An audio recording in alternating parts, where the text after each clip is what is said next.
Welcome to Focus Civil Services. मेरा नाम है अभिषेक भारती। जैसा कि आप सभी लोगों को पता है कि यूपी पीसीएस 2024 के लिए हम लोग free daily answer writing series चला रहे हैं, जिसमें कि 2 क्वेश्चन डेली हम लोग कवर करेंगे।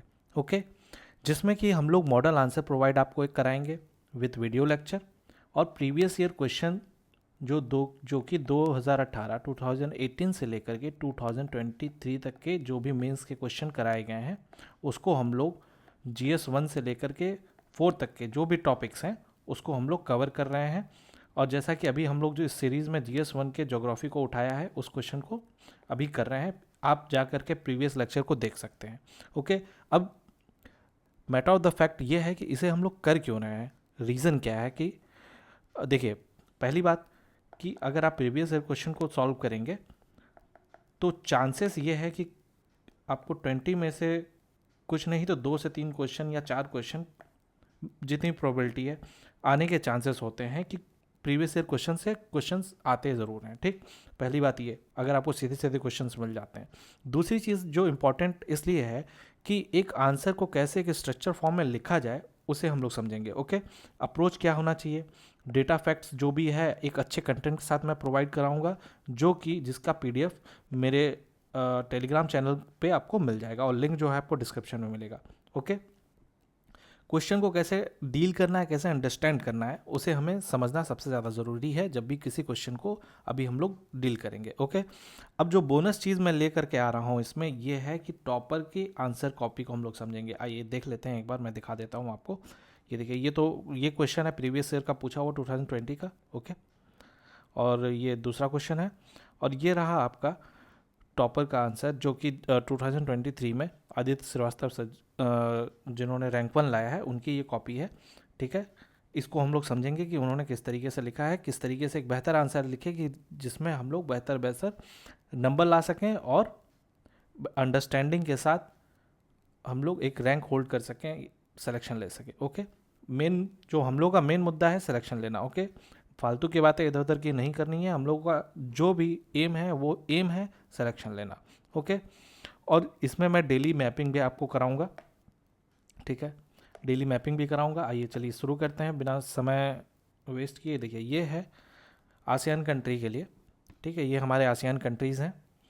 इसको याद करने का जो तरीका है वो TVC LI PM TVC LI PM P LIP MBBS। Okay, जिसमें कि कंट्री हमारे Thailand, Vietnam, Cambodia, Laos, Indonesia, Philippines, Malaysia, Myanmar जिसको बर्मा पहले नाम था, ब्रूने और सिंगापुर। ठीक, इतने कंट्री हैं आसियान के, कभी कभार पूछ लेता है। और ये जो फैक्ट है, ठीक, इसमें ASEAN plus India not part of ASEAN. ठीक, इंडिया आसियान का पार्ट नहीं है। ओके, जिसमें कि मेकोंग गंगा कॉपरेशन 6 कंट्री के साथ है, India, Myanmar, Laos, Thailand, Cambodia, Vietnam. ठीक, ये हमारा मैपिंग का ही है, इसे आप देख लीजिएगा एक बार। आइए सीधे हम लोग चलते हैं अपने डेली आंसर राइटिंग की तरफ, जो कि पहला क्वेश्चन ये है। क्वेश्चन देखिए, क्वेश्चन डील करने के लिए मैं हमेशा से बताता हूँ, सबसे पहले कोई भी क्वेश्चन है उसको लिखने का सबसे अच्छा और बेहतर तरीका ये होता है कि आप उसमें introduction plus body plus conclusion, ये 3 चीज़ अगर आप बॉडी में क्वेश्चन को डील करते वक्त में लिख रहे हैं तो आपका एक बेटर स्ट्रक्चर्ड आंसर लिखा जाता है। अब देखिए किस तरीके से इंट्रोडक्शन, किस तरीके से बॉडी और कंक्लूजन लिखना है, हमें इस पर डिस्कस कर लेते हैं। ठीक, और सबसे इम्पॉर्टेंट जो चीज़ वो ये है कि जब भी कोई क्वेश्चन हमें डील करना है, तो सबसे पहले हमें देखना क्या है कि क्वेश्चन में कुछ कीवर्ड्स होते हैं, उस कीवर्ड्स को आइडेंटिफाई करना है। क्वेश्चन कितने पार्ट में पूछ रहा है उसको अंडरस्टैंड करना। तो इसमें देखिए कीवर्ड क्या है, क्वेश्चन पूछ रहा है highlight the various ecological problems associated with the exploration and utilisation of resources from the Indian Ocean. ठीक, अब देखिए जो क्वेश्चन पूछ रहा है कि इकोलॉजिकल प्रॉब्लम और किससे एसोसिएट हो, कि जो एक्सप्लोरेशन और यूटिलाइजेशन ऑफ रिसोर्सेज हो रहा है कहाँ पर, इंडियन ओशियन के पर्सपेक्टिव से। अभी ये क्वेश्चन ग्लोबल के पर्सपेक्टिव से नहीं है, ये ग्लोबल पर्सपेक्टिव से नहीं है, इंडियन ओशियन के पर्सपेक्टिव से हमें आंसर लिखना है सबसे पहली चीज़। ठीक, इसीलिए मैं बार बार कहता हूँ कि क्वेश्चन आपको कम से कम 1 से 2 बार पढ़ना है और उसके कीवर्ड्स को अच्छे से आइडेंटिफाई करना है, और कितने पार्ट में क्वेश्चंस हैं उसको हमें आइडेंटिफाई करना है। अब देखिए इसमें 2 पार्ट है। ठीक, जो पहला क्वेश्चन है हमारा रिलेटेड है इकोलॉजिकल प्रॉब्लम से, और कहाँ पे, ओशियन में, इंडियन ओशियन में। ठीक। तो पहला पार्ट डील जो कर रहा है वो एक्सप्लोरेशन से है और दूसरा यूटिलाइजेशन ऑफ रिसोर्सेज से है। ठीक। तो अब इसके लिए एक चीज़ और, अगर इकोलॉजिकल प्रॉब्लम्स लिख रहा है तो अब इकोलॉजिकल प्रॉब्लम से हम ऐसा इंट्रोडक्शन क्या डालें कि जिससे ये बेटर एग्जामिनर अंडरस्टैंड कर सके कि हम लोगों ने इससे रिलेटेड ही कोई इंट्रोडक्शन डाला है। ठीक। तो इंट्रोडक्शन के लिए ये देखिए, Indian ocean covers more than 15% of the earth surface. अब इंडियन ओशन की बात कर रहे हैं। ठीक। इंडियन ओशन का हमने एक डेटा फैक्ट दे दिया कि 15% of the earth surface cover करता है and stores approximately 18% of the water on the earth. ठीक। 18% ऑफ द वाटर ये अप्रॉक्सीमेटली स्टोर्स करता है। ओके, डेटा फैक्ट्स के साथ हम लोगों ने स्टार्ट किया। अब क्या क्या इकोलॉजिकल प्रॉब्लम है उसको हम लोग डिस्कस कर लेते हैं। देखिए, इकोलॉजिकल प्रॉब्लम क्या है कि ग्लोबल वार्मिंग हो रही है। ग्लोबल वार्मिंग की वजह से ओशियानिक टेम्परेचर बढ़ रहे हैं। ओशियानिक टेम्परेचर बढ़ने की वजह से हो क्या रहा है कि जो कि हमारा ऑक्सीजन, डिजॉल्व ऑक्सीजन है, उसके कंटेंट में रिजल्टिंग में रिड्यूस हो रहा है। तो mass killing of marine species, जब ऑक्सीजन डिक्रीज करेगा जाहिर सी बात है कि भाई एक्वेटिक एनिमल भी ऑक्सीजन पर डिपेंडेंट है, तो वो भी क्या हो रहे हैं, मर रहे हैं। दूसरा जो पॉइंट है वो भी ओशियानिक कंपोजिशन के ऊपर है। अब डंपिंग हो रही है वेस्ट मटेरियल्स के।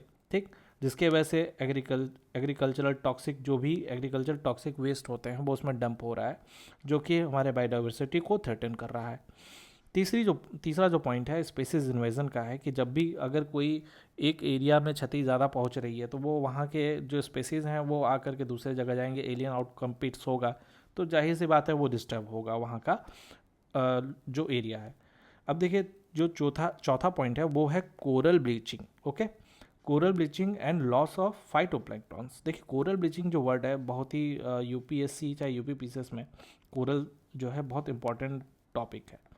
ठीक है, कोरल रीफ और कोरल ब्लीचिंग। तो कोरल ब्लीचिंग का जो कॉन्सेप्ट है वो ये है कि कोरल, देखिए कोरल क्या होते हैं, कोरल रीफ जो होते हैं, कोरल रीफ जो होते हैं वो दो चीज़ों से बने होते हैं समुद्र के अंदर। पहली चीज़ पॉलिप्स होता है और दूसरी चीज़ जूजेंथला होता है। जूजेंथला जो होता है, जूजेंथला एक्चुअली होता है क्या, देखिए स्ट्रक्चर क्या होता है, सी के पास, सी के नज़दीक में। अच्छा चलिए, आप लोग कमेंट में मुझे ज़रूर बताइएगा कि जो ग्रेट बैरियर रीफ है वो कहाँ पर है। ओके, चलिए मैं कॉन्सेप्ट थोड़ा इसे समझा देता हूँ। ये मान लीजिए कि आपका पॉलिप है। ठीक। अब पॉलिप क्या होता है, पॉलिप प्लस एल्गी, इसमें क्या होते हैं, एल्गी इसके ऊपर लगे होते हैं। अब होता क्या, एल्गी और पॉलिप जो होते हैं दोनों एक सिम्बियोटिक रिलेशनशिप मेंटेन कर रहे होते हैं। ठीक। तो ये जो एल्गी होता है वो फोटोसिंथेसिस करके वो लिपिड्स बनाता है, अमीनो एसिड बनाता है और शुगर बनाता है। ठीक। जो कि इसे ये चेंज करिए पॉलिप्स अपने लिए यूटिलाइज करता है। अब पॉलिप का काम क्या है, पॉलिप जो होता है आपका कुछ न्यूट्रिएंट्स बनाता है, फॉस्फेट्स बनाता है और कार्बन डाइऑक्साइड बनाता है। ठीक। जो कि हमें एल्गी के लिए फ़ायदेमंद होता है। तो ये दोनों आपस में एक दूसरे का सिम्बियोटिक रिलेशनशिप मेंटेन करते हैं। ओके, अब होता क्या है कि अब ग्लोबल वार्मिंग बढ़ रही है, सी टेम्परेचर एक्चुअली कोरल को सर्वाइव करने के लिए 20 से 28 डिग्री समथिंग, आप एक बार देख लीजिएगा, 28 डिग्री सेल्सियस के बीच में शायद ये रह सकता है। ठीक। अब ग्लोबल वार्मिंग हो रही है तो इससे ज़्यादा इंक्रीज़ कर जाएगा टेम्परेचर। अब टेम्परेचर इंक्रीज़ करने की वजह से जो एल्गी इसके ऊपर लगे होते हैं वो एल्गी भागने लग जाते हैं इसको छोड़ करके। तो इससे पहले इसका जो लगभग कलर होता है वो येलोइस के समथिंग होता है, येलोइस के आसपास ही होता है। जब एल्गी जाने लग जाते हैं तो होता क्या है कि ये वाइट होने लग जाता है, तो इसी को कोरल ब्लीचिंग कहते हैं। ओके, अब देखिए यूट्रोफिकेशन और बायोक्यूमुलेशन और बायोमैग्निफिकेशन, ये तीन कॉन्सेप्ट हैं, बहुत ही इंपॉर्टेंट कॉन्सेप्ट है। यूपीएससी का प्रीवियस ईयर के क्वेश्चन अगर प्रीलिम्स के देखेंगे तो वहाँ पे भी पूछा है, कोरल ब्लीचिंग से भी पूछा हुआ है, यूट्रोफिकेशन, बायोक्यूमुलेशन और बायोमैग्निफिकेशन। ये चारों इतने इंपॉर्टेंट टॉपिक है, आप लोग प्रीलिम्स पर्सपेक्टिव से, अब मैं हर एक कॉन्सेप्ट को तो समझा नहीं सकता, यहाँ पर इतना टाइम नहीं है, क्योंकि अगर मैं समझाने चलूँगा तो ये लेक्चर काफ़ी लंबा हो जाएगा। ओके, तो आप लोग कमेंट में मुझे इसका कॉन्सेप्ट ज़रूर यहाँ पे लिखे कमेंट में। ओके, आगे देख लेते हैं। आगे जो मैंने इसमें कंटेंट में लिखा हुआ है कि in addition the belief that ocean has infinite capacity to dilute. अब देखिए बात यहाँ पर ये बात है कि ये बात तो सही है कि बहुत कैपेसिटी है हमारे ओशन में कि चीज़ों को डाइल्यूट कर सकता है, लेकिन सब कुछ नहीं कर सकता है। ओके, ये बात ये बात यहाँ पे लिखी हुई है इतनी कि all this is trapped in the ocean and results in the dead zones. अब क्या बनाता है कि ये सारी चीज़ें प्लास्टिक डंप हो रहा है, गार्बेज, सॉइल वेस्ट और न्यूक्लियर वेस्ट जो भी यहाँ पे डंप हो रहा है उसके वजह से डेड जोन्स बन जा रहे हैं। ओके, इस चीज़ को हम लोगों ने यहाँ पे मेंशन कर दिया है कि इस प्रॉब्लम को। अब आगे क्या लिखा है कि this needs to be changed and measures like regulating extraction. अब कौन कौन से मेजर्स इसमें थोड़े जो हम लोग डाल सकते हैं कि एक्सट्रैक्शन, जो रेगुलर एक्सट्रैक्शन होता है कि जो भी डंपिंग हो रहा है उसका अभी कई सारे ऐसे एक्सट्रैक्शन चल रहे हैं कि उनके जो भी डंपिंग वेस्ट हैं, एग्रीकल्चरल वेस्ट हैं, उसको निकाला जा रहा है। स्ट्रिक्ट नेशनल मरीन पॉलिसीज़ जो हैं, नेशनल मरीन पॉलिसीज़ लाई जाएँ, creating marine hotspot, marine hotspot बनाए जाएँ। ठीक, अब जो जो हमारा दूसरा पार्ट था क्वेश्चन का, यहाँ पे देखिए दूसरा पार्ट है utilisation of resources from the Indian Ocean. क्या यूटिलाइजेशन है इंडियन ओशन में, इंडियन ओशन का मतलब कि इंडियन ओशन में जो रिसोर्सेज हैं उसका क्या यूटिलाइजेशन है, इसको हम लोग आके देख लेते हैं। ठीक, देखिए अगर कोई भी रिसोर्सेज है, ऐसा हम लोग कहते हैं कि हमें एसडीजी गोल भी मिला हुआ है जो कि 17 है। ठीक, बहुत इंपॉर्टेंट है, इसको रट लीजिएगा आप लोग, प्रीलिम्स पॉइंट ऑफ व्यू से क्वेश्चन कभी भी पूछा जा सकता है। ओके, तो देखिए सस्टेनेबल डेवलपमेंट कहता है कि कोई भी मरीन रिसोर्सेज है from the Indian Ocean serve as the backbone of the economic growth and can help in the Indian economy to boom. Okay, अब मरीन रिसोर्सेज में मेनली एक्वेटिक एनिमल्स हैं जो कि फिशरीज़ हैं, और वो क्या करते हैं, एम्प्लॉयमेंट जनरेशन ज़रूर करते हैं। कैसे करते हैं, क्योंकि वहाँ पे फिशरी रिसोर्सेज है। ओके, और फूड सिक्योरिटी भी एक तरीके से अवेलेबिलिटी है उसकी, कि it would also help in the malnutrition issues in Indian Ocean as fishes are good source of nutrition. Okay, food security के पर्पज से भी अच्छा है। ओके, अब जो चौथा पॉइंट है वो है एनर्जी सिक्योरिटी। अब देखिए होता क्या है कि क्वेश्चन जब भी आप कोई डील कर रहे हैं, ओके, उसको आप लोग कितने अच्छे से उसके हर एक डायमेंशंस को कवर करना है। अब इकोलॉजिकल प्रॉब्लम्स को देखिए इकोनॉमिकल फैक्टर से भी आप दिखा रहे हैं। ठीक, यहाँ क्या इकोनॉमिकल फैक्टर हो सकता है और हेल्थ से रिलेटेड हो सकता है। ठीक है, अब देखिए कई सारे पॉइंट्स होते हैं, अगर आप सोसाइटी को डील कर रहे हैं तो पॉलिटिकल, सोसाइटी, इकोनॉमिकल, ठीक है, ये तो बेसिक चीज़ हैं कि इसको आप लोग पॉइंट में कवर करेंगे, पॉलिटिकल, सोशियो इकोनॉमिक फैक्टर को। ओके, तो यहाँ पे भी आप देखिए किस तरीके से फूड सिक्योरिटी, हेल्थ को आप टारगेट कर ले रहे हैं, एनर्जी सिक्योरिटी को टारगेट कर रहे हैं, क्लाइमेट चेंज तो आएगा ही इसमें, एनवायरनमेंट। तो इसलिए आप जितना ज़्यादा डायमेंशंस को कवर करते हैं उतना ही क्वेश्चन को आप अप्रोच कर पाते हैं। यही हमारा मेन मकसद है किसी भी आंसर को टारगेट करने के लिए। तो ये आंख कान खोल करके आप लोगों को समझना है इन चीज़ों को कि हमें किस तरीके से आंसर्स लिखने हैं और कितने सारे डायमेंशंस को। इसके लिए मैं एक अलग से लेक्चर लेकर के आऊँगा कि आपको किस तरीके से हर एक GS1, GS2, GS3 के सबके अपने अपने एक तरीके होते हैं जिसमें कि किस तरीके से कौन कौन से एस्पेक्ट को हम लोग कवर कर लेंगे, वो एक बना होता है। ठीक, तो यहाँ पे हम लोगों ने फूड सिक्योरिटी, एनर्जी सिक्योरिटी को देख लिया और क्लाइमेट चेंज को देख लिया, और एक अच्छा सा कंक्लूजन दे देंगे जिसमें एक पॉजिटिविटी भी दिखेगी कि addressing this issues requires dynamic holistic approaches that combine community driven efforts with policy enabled initiative to protect and conserve the ocean's health। Okay, हम लोगों ने इस क्वेश्चन को अच्छे से डील कर लिया है। ओके तो अब ये है GS1 का मेंस का 2020 का क्वेश्चन। आइए दूसरा क्वेश्चन हम लोग देखते हैं। दूसरा क्वेश्चन कह रहा है describe the role of glaciers in shaping the landform in high mountain areas. ठीक, हमें डिस्क्राइब करना है। देखिए अब क्वेश्चंस के कुछ डायरेक्टिव्स होते हैं। ओके, मतलब कि क्वेश्चन को किस डायरेक्शन में लेके जाना है उसमें आपको कहीं ना कहीं मिलेगा, जैसे कि describe word, examine word, critically examine word, या फिर इलोबरेट करना है, डिस्क्राइब करना है। इस तरीके के डायरेक्टिव कुछ वर्ड्स होते हैं क्वेश्चन में। अगर आप लोग मुझे कमेंट में बता देंगे तो मैं इसके लिए एक डिफरेंट लेक्चर लेकर के आऊँगा कि किस तरीके से इस डायरेक्टिव क्वेश्चन को डील करना है। ठीक है, और हाँ देखिए इस क्वेश्चन को और ये सारे लेक्चर बनाने में काफ़ी मेहनत लगती है। अभी रात के 2 बज रहे हैं जिसमें मैं लेक्चर को वीडियो लेक्चर बना रहा हूँ, तो काफ़ी मेहनत लगती है। और अगर ये वीडियो ज़्यादा से ज़्यादा लोगों तक पहुँचेगा तो मुझे मोटिवेशन मिलेगा। ठीक है, और आप लोग प्लीज़ इसे सब्सक्राइब करिए, इस चैनल को लाइक करिए, और हाँ सबसे इम्पोर्टेंट चीज़ है जो कि शेयर करेंगे, ज़्यादा से ज़्यादा लोगों तक ये पहुँचेगा मेरा वीडियो तो और लोगों को फ़ायदा होगा। क्योंकि यहाँ पे बकवास कोई बात नहीं की जाती है, इधर उधर की बात नहीं है। जो भी बातें यहाँ पर होंगी, जो भी चीज़ें होंगी, वो सिर्फ और सिर्फ एक चीज़ को ध्यान में रख के, एक चीज़ को फोकस में रख करके, जैसा कि हमारे चैनल का भी नाम है फोकस सिविल सर्विसेज, की फोकस ये रखना है, हमें लेना है सिलेक्शन। ओके, हमें लेना है सिलेक्शन। और देखिए, अगर मैं अपनी बात करूं तो मैं दिल्ली के रिनाउंड कोचिंग में एक मेंटर के रूप में भी काम मैंने किया है 4 इयर्स, ठीक है। और मैंने बहुत सारे बच्चों के, लगभग 1000+ बच्चों के कॉपी को भी इवेल्युएट किया है, तो मुझे पता है कि बच्चे कहाँ गलती करते हैं और क्या समस्या आती हैं। इसलिए मैं बेटर समझता हूँ, इसलिए मैं आपको ये लेक्चर बना के दे रहा हूँ। तो आप लोग प्लीज़ इससे अच्छे से जितना फ़ायदा आप ले सके उतना लीजिए। ओके, चलिए ज़्यादा समय ना बर्बाद करते हुए अगले क्वेश्चन पे चलते हैं। Describe the role of glacier in shaping. ठीक है, अब ग्लेशियर तो आपको पता ही है कहाँ पर होते हैं, ठीक है, कैसे होता है। तो इसमें अब देखिए, इस क्वेश्चन को डील करते वक्त में हमें क्या क्या पता होना चाहिए।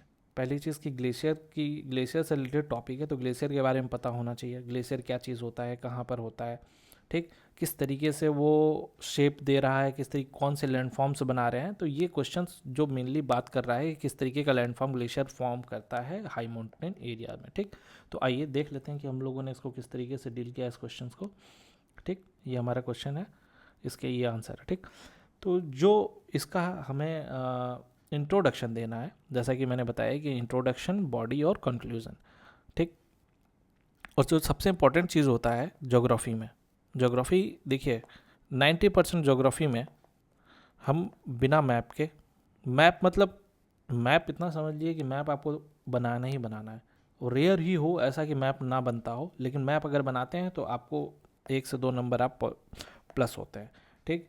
तो इंट्रोडक्शन में क्या लिख रहे हैं, glaciers are a mass of ice moving under its own weight, ठीक। They are commonly found in the स्नोफील्ड्स।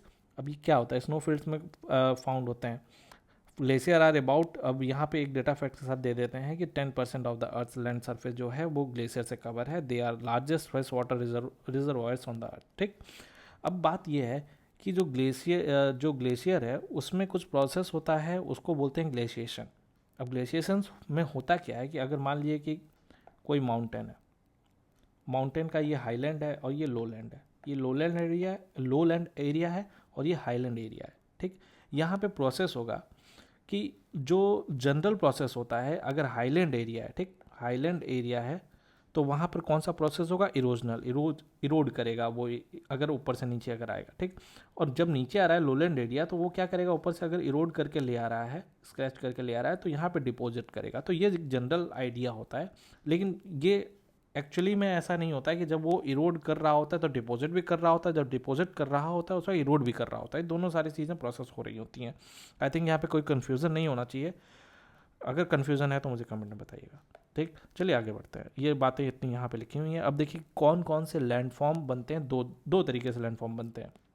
देखिए, ग्लेशियर करता क्या है, plays a combined role in the erosion करता है, ट्रांसपोर्टेशन करता है, डिपोजिशन करता है, ठीक। जब इरोजन कर रहा होता है तो उसको ट्रांसपोर्ट कर रहा होता है, क्योंकि ट्रांसपोर्ट का मतलब क्या है, ए पॉइंट से बी पॉइंट पर ले जाना। और जब ये ट्रांसपोर्ट कर रहा है उसी बी पॉइंट पे डिपॉजिट कर रहा है ले आकर के, रोज करके। अब लैंडफॉर्म जो हाईलैंड, मैंने क्या बताया, मैंने ये बताया कि कोई माउंटेन है उस पर अगर स्नो है तो वो दो तरीके से काम करता है, इरोजन करता है, डिपोजिशन करता है। तो इरोजन हाईलैंड पे कर रहा है, तो हाईलैंड पे किस तरीके के लैंडफॉर्म्स बना रहा है और लो लैंड पे किस तरीके का बनाएगा, आइए हम लोग देख लेते हैं उसको, ठीक। तो जो पहला लैंडफॉर्म है वो कोरी सर्क या CWM उसको बोलते हैं। एक्चुअली होता क्या है इसमें, देखिए यहाँ फिगर से मैं समझा देता हूँ। कोरी, ये देखिए ये कोरी है, ठीक। ये वाला एरिया जो है, ये वाला एरिया कोरी है, कोरी कहते हैं इसको। होता क्या है, ये हमारा आपका माउंटेन एरिया हो गया, ठीक। ये एक माउंटेन एरिया हो गया। अब यहाँ पर जो ये, आप अगर नाइफ यानी चाकू देखते होंगे तो चाकू ऐसा होता है और इसका आगे वाला पार्ट ऐसे होता है, ठीक, नाइफ एज, जिससे हम लोग कटिंग करते हैं। ओके, तो ये नाइफ एज की तरह आपने देखा होगा कि ये ऐसे करके माउंटेन है और ये ऐसे करके इस तरीके का एक ट्रायंगुलर शेप में माउंटेन का कट होता है, तो उसको हम RT बोलते हैं, ठीक। अब इस RT के एरिया में यहाँ पर अगर मैं यहाँ कहूँ तो यहाँ पे इस तरीके के एक लो लैंड फॉर्म हो जाता है, ठीक। इसको हम लोग क्या बोलते हैं, कोरी बोलते हैं। तो ये कोरी फॉर्म कर रहा है, आरटी इस तरीके से बना रहा है, और ये जो ऊपर वाला पार्ट होता है ये पिरामिडल पीक होता है।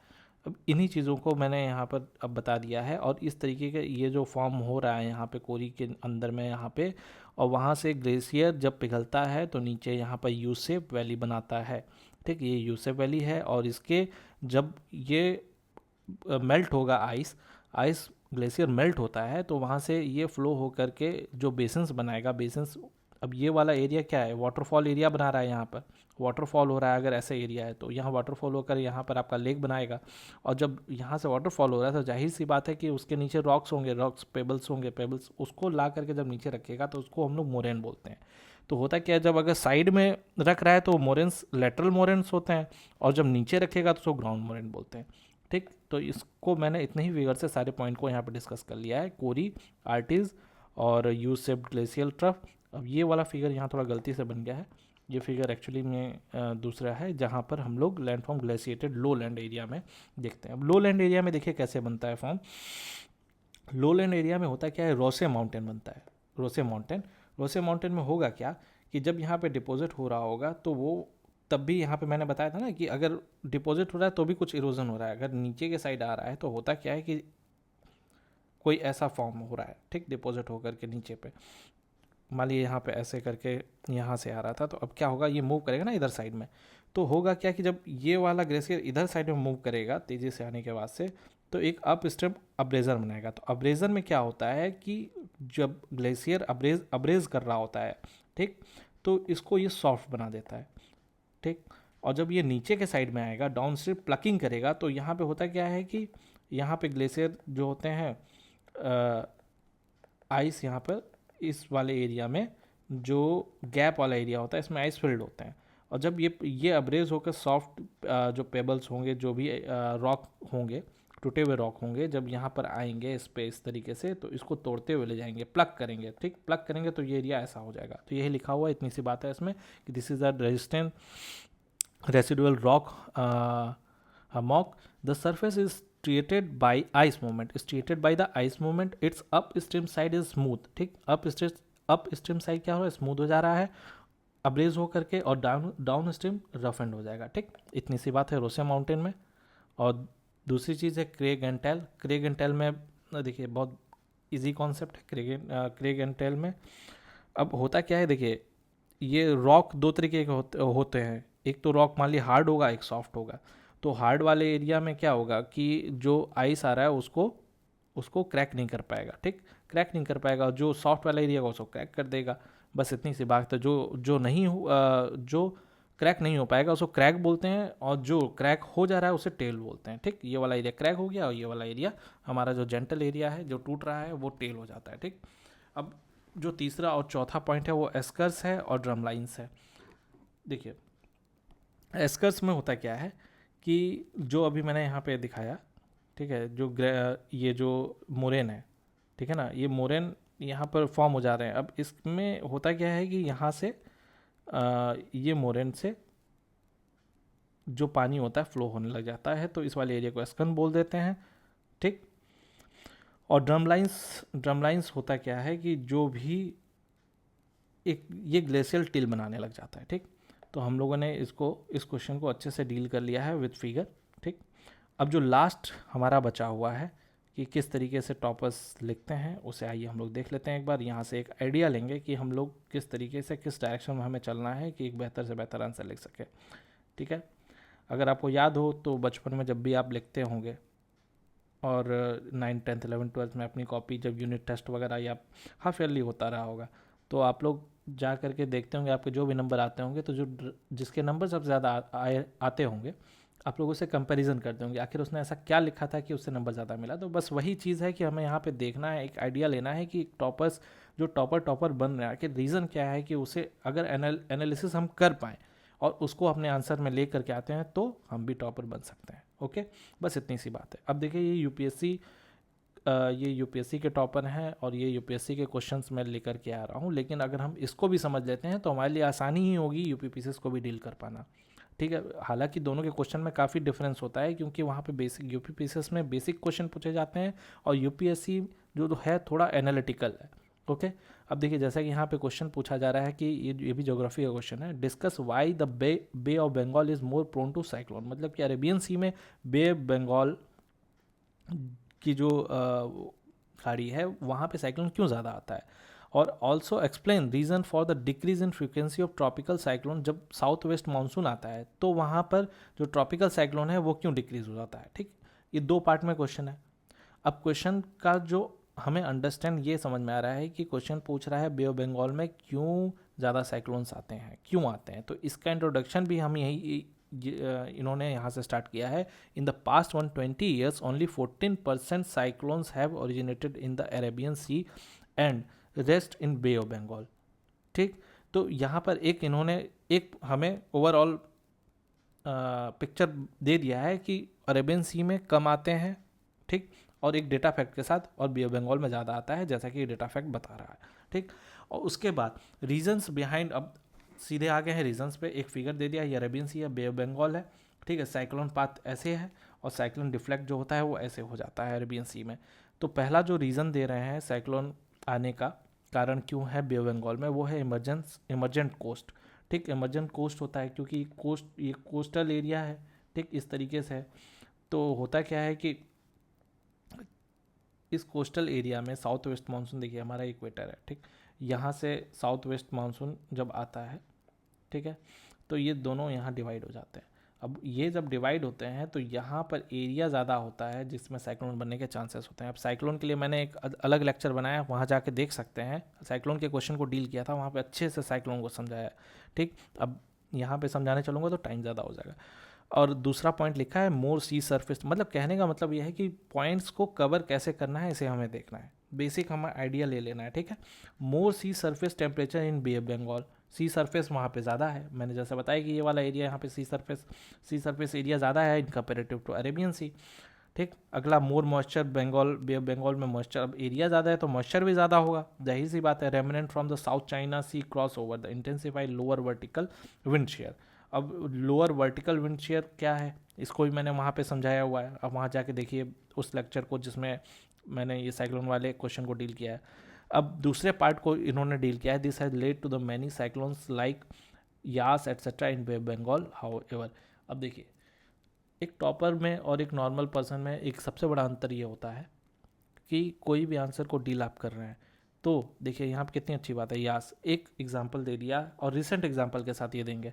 देखिए बाइपर जो है 2023 में, निसर्ग 2021 में आया, तो ये जो है ना आंसर को बेटर बनाता है कि एग्जांपल आपको देना है कि अगर साइक्लोन है तो कौन सा साइक्लोन आया था, कौन सा साइक्लोन नहीं आया था, और अगर कहीं अगर ग्लोबल में टॉर्नेडो और ये सारी चीज़ें अगर आ रही हैं तो उसको डील कर रहे हैं तो वो बताना होगा कि रिसेंटली अभी कहाँ आया था, क्योंकि अगर यूपीएससी चाहे पीसीएस कोई भी पूछ रहा है तो जाहिर सी बात है रिसेंट में वो फिनोमेना कहीं ना कहीं हुआ है ज्योग्राफी के टर्म में। तो Arabian sea seeing more cyclones like now due to global warming. ठीक, अगला पॉइंट है कि reason for less cyclone during, अब लेस दूसरा जो इन्होंने डील किया है दूसरा पॉइंट को कि क्यों लेस साइक्लोन आता है साउथ वेस्ट मानसून के, low pressure areas get filled.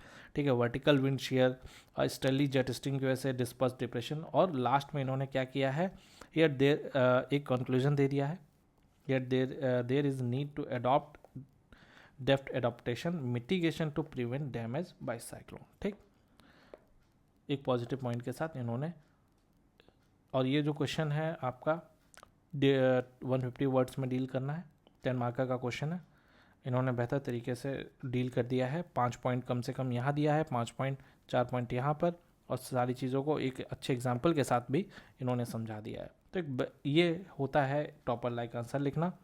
ठीक है, आशा करता हूँ कि आप लोगों को ये लेक्चर काफ़ी पसंद आया होगा, और पसंद अगर आया है तो इसे ज़्यादा से ज़्यादा शेयर करिए ताकि मुझे मोटिवेशन मिले और मैं आप लोगों के लिए इससे बेहतर और भी लेक्चर लेकर के आऊँ। ठीक है, थैंक यू, जय हिंद।